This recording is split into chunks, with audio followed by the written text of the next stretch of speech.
تم بہترین امت ہو جو نکالی گئی ہے، برپا کی گئی ہے لوگوں کے لیے. تمہارا کام کیا ہے؟ تأمرون بالمعروف وتنہون عن المنکر وتؤمنون باللہ، نیکی کا حکم دیتے ہو، بدی سے روکتے ہو، اور اللہ پر ایمان پختہ رکھتے ہو. لیکن امت تو بھول گئی.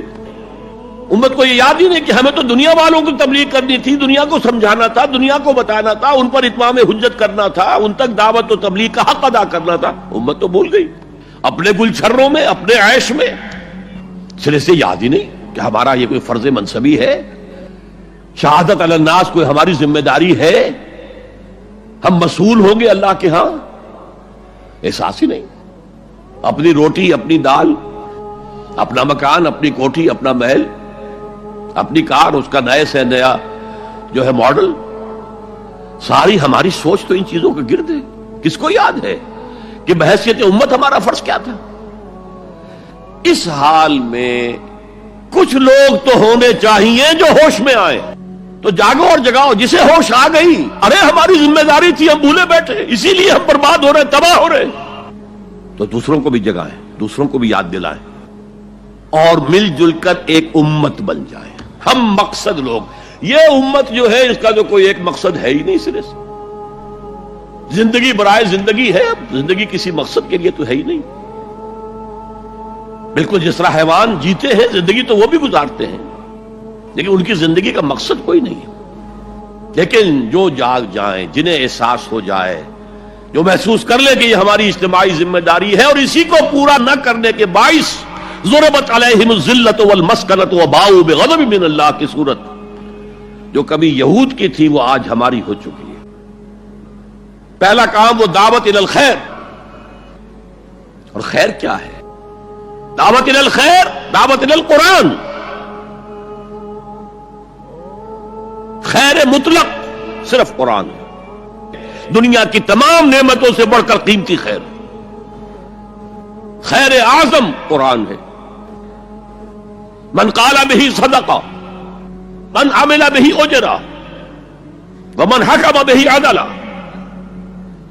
ومن دعا الیہ ہدی الی صراط مستقیم. جو اس قرآن کی بنیاد پر کوئی بات کہے اس نے سچ کہا. جو اس قرآن کے پر عمل کرے اس کا اجر محفوظ ہے. جو اس قرآن کی روح سے کوئی فیصلہ کرے اس نے عدل کیا. اور جو اس قرآن کی طرف بلائے، کسی اور کو ہدایت ہو نہ ہو، اس کی ہدایت تو ہو گئی، انشورڈ. ومن دعا الیہ ہدی الی صراط مستقیم. تو قرآن کی طرف بلاؤ. دوسرا کام امر بالمعروف نہی عن المنکر. نیکی کا حکم دے، بدی سے روکے. تمہیں لازماً نیکی کا حکم دینا ہے، بدی سے روکنا ہے، ورنہ اللہ لازماً تمہارے دلوں پر مہر کر دے گا. من رأى منکم منکرا فلیغیرہ بیدہ فإن لم یستطع فبلسانہ فإن لم یستطع فبقلبہ وذلک اضعف الایمان. تم میں سے جو شخص بھی کسی بدی کو دیکھے اس کا فرض ہے کہ طاقت سے، ہاتھ سے اس کو روکے، بدلے. اگر اس کی استطاعت نہ رکھتا ہو تو زبان تو استعمال کرے. گونگا شیطان تو نہ بن جائے. کہے تو صحیح، اللہ کے بندے باز آ جاؤ، اے اللہ کے بندو اللہ کے غضب کو دعوت مت دو، کہو تو صحیح. اور اگر زبانوں پہ بھی تالے پڑ گئے ہوں